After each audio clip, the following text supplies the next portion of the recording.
Previously on the Cinema Snob. I can't believe you actually found a copy of this movie. What? It's my favorite romantical movie. Moment by Moment, starring John Travolta and Lily Tomlin, is your favorite romance? How in the hell does someone remember Moment by Moment? Rape Squad. The fuck? 1 year later. Well, I spotlighted it on last year's Valentine's Day episode, so might as well spotlight the film that many people have been asking me about for the past 12 months. Now let's take a closer look at the legendarily bad film, Rape Squad 2. Why a Rape Squad 2? Didn't the squad already get their vengeance the first time around? Was it really that big of an epidemic in the 70s of rapists running around with hockey masks, butchering the song Jingle Bells, and speaking like this? Damn, I actually killed someone. Don't think I want that to happen again. No, it's not a nice feeling. Well, gotta find a new one, get my mind off of that. I never thought I would be jealous of the vocal capabilities of a rapist. Let's get this over with.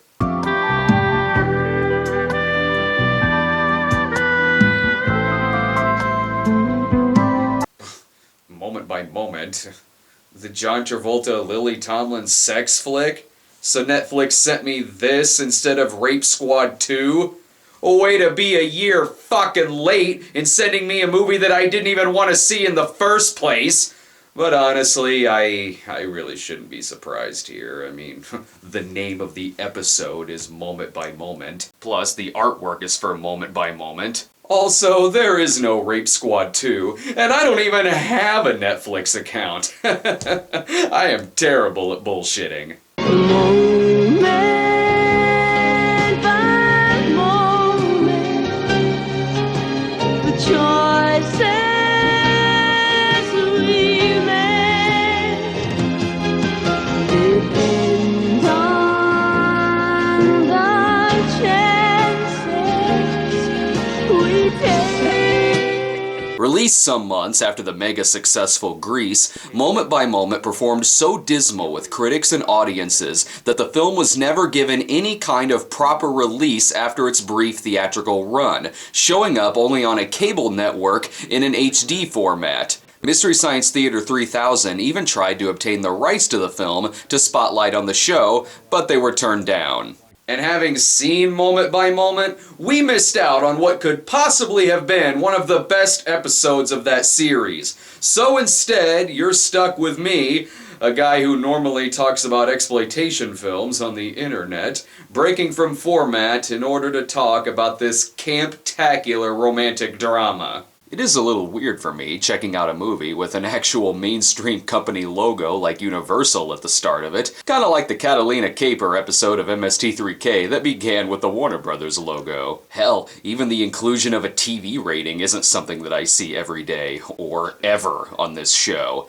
I think it stands for TV minus amenity. At least Travolta isn't the only one who went down with this ship. The movie was produced by Robert Stigwood, the mogul behind Saturday Night Fever and Grease. But this isn't quality Stigwood we're getting here. No. This is Sgt. Pepper's Lonely Hearts Club Band Stigwood. The quick dissolves in this opening are weird. Apparently this movie stars not only Lily Tomlin and John Travolta, but also Rodeo, Gucci, and Hermes. I must say though, I am used to seeing names similar to Harry Horner popping up in the credits. Right away, the tone is set. Travolta looks less like a character, and more like he's in this just to kill time before his next bigger and better project. This guy's a rebel too. The sign says don't walk, but he crosses anyway, while running! Lily Tomlin plays Trish, a wealthy socialite, picking up some meds. This is gonna be fantastic, because from the looks of it, Travolta's about to recognize his long-lost sister. Because they look exactly alike in this thing, and it throws me off every time they're on screen together. Travolta is there to see his friend Greg, who, as it turns out, has been arrested. How could you do that? People are beginning to stare, please. Well, that's what happens when you have guilt. It feels like people are staring at you. Well, then maybe you shouldn't yell in a public place. He's so distraught over his friend, he just decides to move on to hitting on Tomlin. Hey, Cinema Hairstylist, where apparently they both asked for the Barberino. Travolta recognizes her from working as her valet at a prior event. And that's not all he remembers. The dent, it's still there. That's something you hardly ever see, a dent in a Mercedes-Benz, huh? Not in Beverly Hills, anyway. There must be a law or something. Now do you remember me? Huh. You remember both her and a dent on her car from several months ago. Tomlin has met her stalker. Your husband, he accused me of making that dent. Then he accused me of being stoned, too. Which, I'll be honest, I was, but... Well, I'll give it to him here. It's not often you see an actor give an excuse as to why they agreed to be in a movie during said movie. I need to get more in touch with my sensitive side, because clearly, this is love at first sight. I wasn't worried about you. I was just telling the truth. Well, yeah, I know you were telling the truth, but you were still worried about me, to face it. No, that's something you've made up in your mind. 6 minutes in, and I am so glad I'm watching a movie about these two. And what the hell? I don't even know Travolta's character's name yet. What is your name? Think of Sunset. Strip. What? Your name is Vic Sunset. You don't need a nickname like Strip, let alone any nickname. Oh, thank God, it's the opening scene from Grease. Oh, son of a bitch, it's still moment by moment. And as much as I like John Travolta as an actor, after seeing this here, I'm not sure he would have made a very convincing John McClane. Oh, context for this scene? He followed her all the way to her beach house. You want to hear something crazy? I hated to think of you tossing and turning. Haha, you're right. That is crazy. But hey, in some romances, one person usually brings flowers or candy. Strip offers her some sleeping pills. Then I thought if I saw you accidentally or bumped into you, I'd give you some red, so there you go. I'm really not interested. I guess it's nice that he asked her first. Most stalkers would have just slipped it in her drink, which I'm sure he's still gonna do anyway. Tomlin's washing her feet. She must have a Tarantino audition later that day, too. Hell, those are mirrors. Let go. So far, I've heard the terms, I'm not interested, and let go. This is as romantic as if there actually were a Rape Squad 2. I really hope this scene ends on a high note. Alright, remember back there when I said that I hated to think of you tossing and turning? Well, I lied. I love to think of you tossing and turning. Matter of fact, sometimes I can't stop myself thinking of it. He can't even get through that sentence without laughing. That's the take they went with. Thank God the awkwardness of that scene is over. And fuck, he's back. Yes, what is it now? Your dog. You know what? You can keep him. He's yours now, and I'm sure he has a better name than Strip. By the way, Trish has an estranged husband who seems to be the love child of Steve McQueen and Judd Hirsch. Not much to say about that plot point. The movie just thought it was something you'd like to know. Really, Universal? You sure you want to keep reminding us that you put this movie out? Admittedly, Lily Tomlin does have some nice... Oh, sorry. It's John. No, John, don't throw yourself in the water. You'll do Blowout in a few years, and that was a great movie. If a soaking wet and beach-smelling Travolta doesn't woo her, I don't know what will. Can I borrow a towel from you? You don't have a towel? Oh, she doesn't have a right to be annoyed by him here. His name is Strip. He's gonna, strip at some point. Besides, doesn't Strip have some friends he should be staying with? I would have brought my own towel, but I was going to get it from my friend's house, but guess what happened? Don't you want to know what happened? Okay, what? They weren't there. Ooh, what a great story. I do like the looks of this Saturday afternoon, though. Chicken, wine, Architectural Digest. Look, do you want to be alone? Because, if you want to be alone, I can take a hint. No! No! I don't think you can! The whole first act of this film can be described as Lily Tomlin looks at John Travolta with disgust. And he keeps offering her meds. The only reason I came by was to tell you, since you're into pills, I can get you any kind of mood changes you want. I am not into pills. Well, maybe you should be. Damn Scientologists, always pushing their pharmaceutical medications on us. Wait. I'm starting to wonder if this is even going to turn into a romance. Hey, can I talk to you? No, really, it's an intrusion. Little do you know that It's an Intrusion was the You Complete Me of the 1970s. After annoying her some more, he keeps on talking even after she's left the porch to answer the phone. I want you to drink this. Oh, I see where this is going. He's gonna take that drink and end up next to Rex from The Vanishing. But maybe she is starting to care for him a little. I wonder if you have a fever. Okay, I have no problem making a Saturday Night Fever reference in a John Travolta movie, but not when it's given to me that fucking easily. Maybe I should sleep inside tonight. You know, where it'd be warmer. No.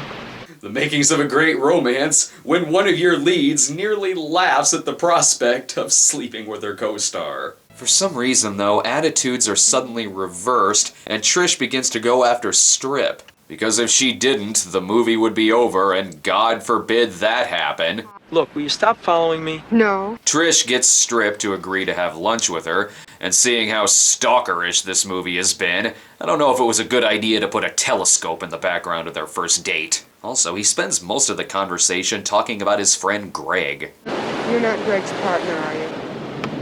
No, I know what you're thinking. No, look, we're just best friends. So you're John Travolta, and your potential love interest just asked if you were gay because you've done nothing but talk about your male friend Greg, and your love interest is Lily Tomlin. The chemistry between the two of them is a little questionable in this film.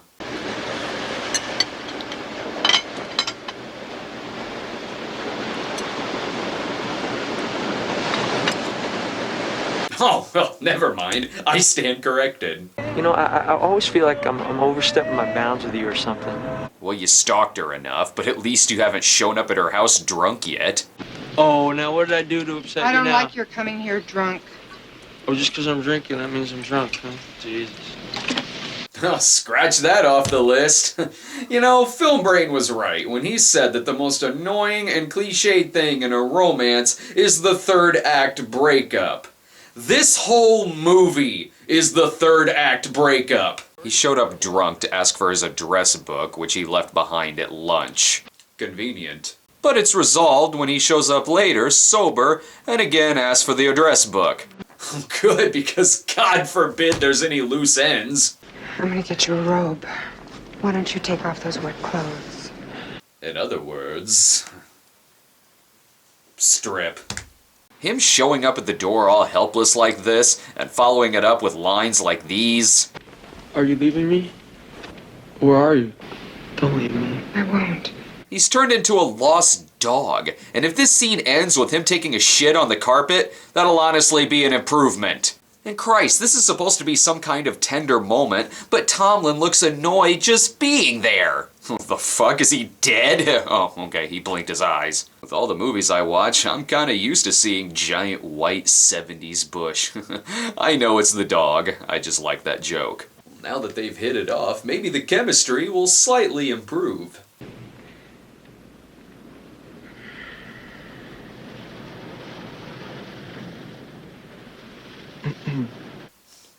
Well, still more interesting than what Edward and Bella talk about. And if you're wondering why in God's name I'm spotlighting this movie on the show, Lily Tomlin is giving John Travolta a hand job. I only like incest when George Lucas does it. Wait, no I don't. The sex was so good, he puts a message about it in a bottle to throw it out into the ocean.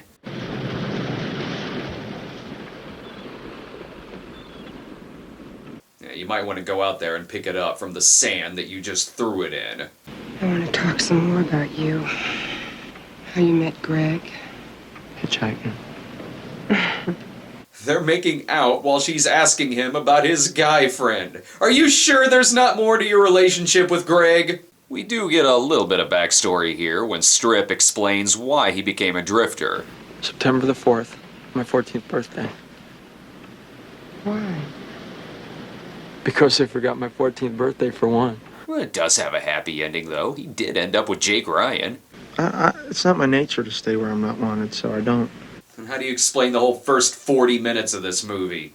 Oh, and I love how they pick one of their makeout scenes to remind us that this movie is for mature audiences only. Not that many people are gonna notice that anyway, because seriously, I can't tell which one of them is which, so I guess I'll just jerk off to both of them. Ooh, that's funny. There's no bubble machine hooked up to that tub. So weird.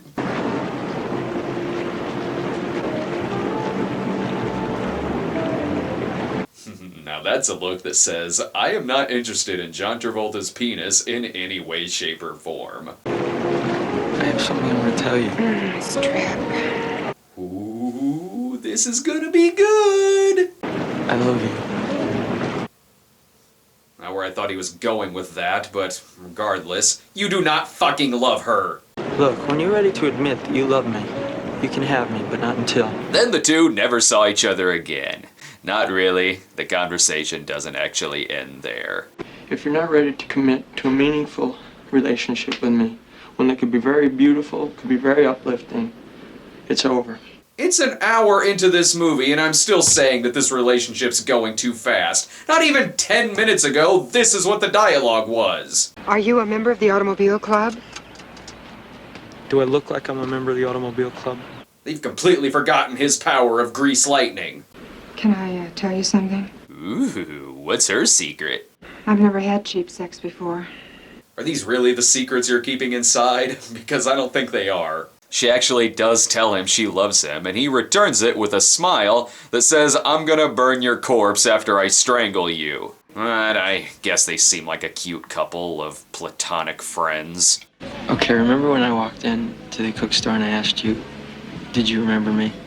And you said no. Didn't you remember me? Go on. Yes, I remembered you. Oh, I thought so. Good. Mystery fucking solved. Go back to baselessly saying I love you. You're getting tired of me saying I love you. Because if you are, I don't have to say it so much.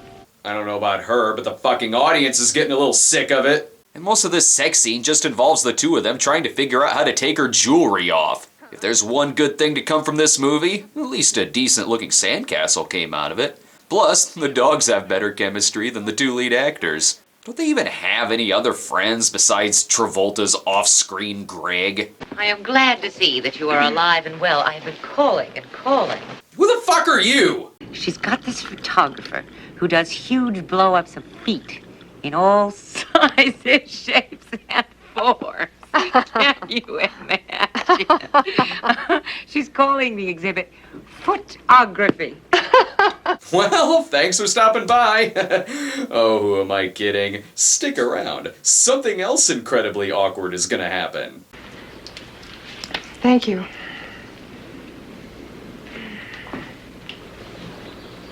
No, thank you.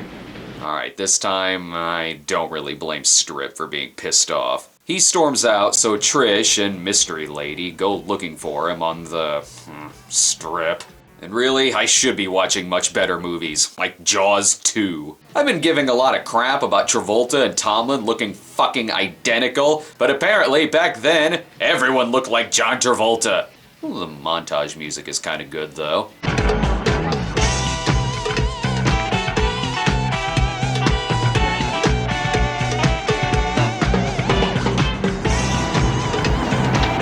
Even though the song Fame hadn't come out yet, it's nice that they got a sound alike. I was thinking how boring shopping at Blumwoods is going to seem from now on.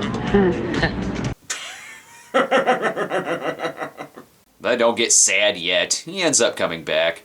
Listen, please come in. Look, I just came by to get my address book and then I'm splitting. I'm starting to think that this address book doesn't even exist. Please come here. Let's make up. You know, if you're saying the line, let's make up, you could at least look like you want to be in the same room with the guy. There, this makes it okay. She gives him another hand job. I love this scene though because someone looked at this shot and said, ladies and gentlemen, we have a poster. I love you. I love you. I love you. I love you. I love you. I love you. Ugh.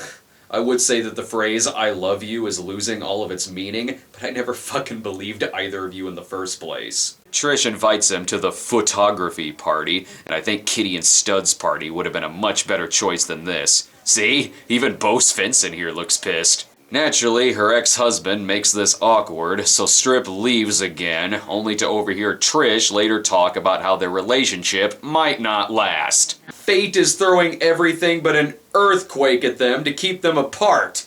Listen to fate. Then when they do fight with each other, they're not even believable at that. You were out of my reach right from the start. I mean, who was I kidding, huh? I mean, let's face facts. And pretty soon you'll be old enough to be my grandmother. Well, yeah, but you're also gonna age too. You're always gonna be the same amount of years apart. That's not all that upset Travolta at this party, however. What does Dan Santini have to do with anything? Oh, come on, Trish. He's a big honcho with a mob. Greg used to call him Mr. Main Event. And I'll tell you something. I know it was him who done Greg in. I could feel it in my gut. Mafia subplot? You're bringing in a mafia subplot 90 minutes in? Well, it doesn't matter anyway, because it's never mentioned again for the rest of the movie's running time. And neither is this! Then I got offered a movie, a porno. Wouldn't be the worst movie you've done. Ever try sitting through the experts? But the ex-husband shows up one more time. That way we can close the book on that chapter. That's it, isn't it? What's got into you?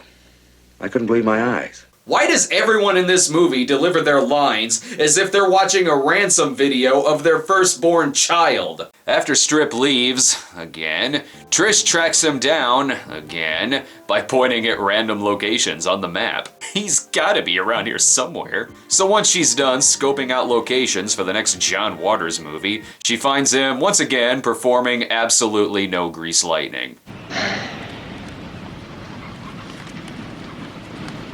Happy birthday. Aw, he's 15 today.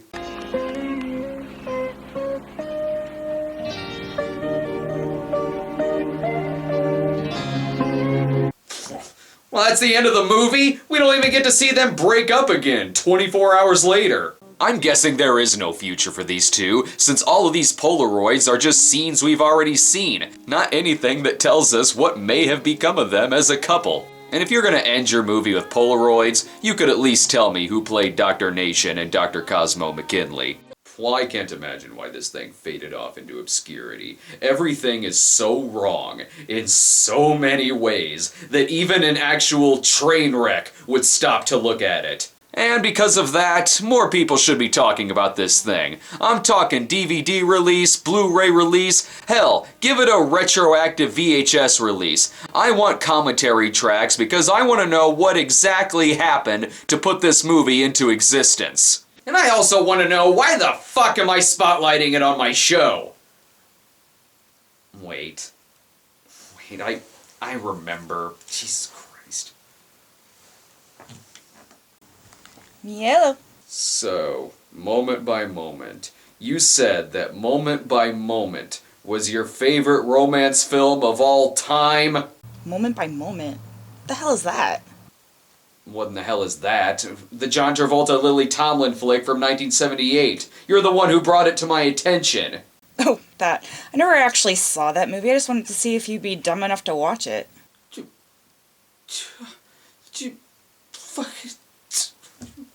Vile fucking woman! Let's smoke some pot.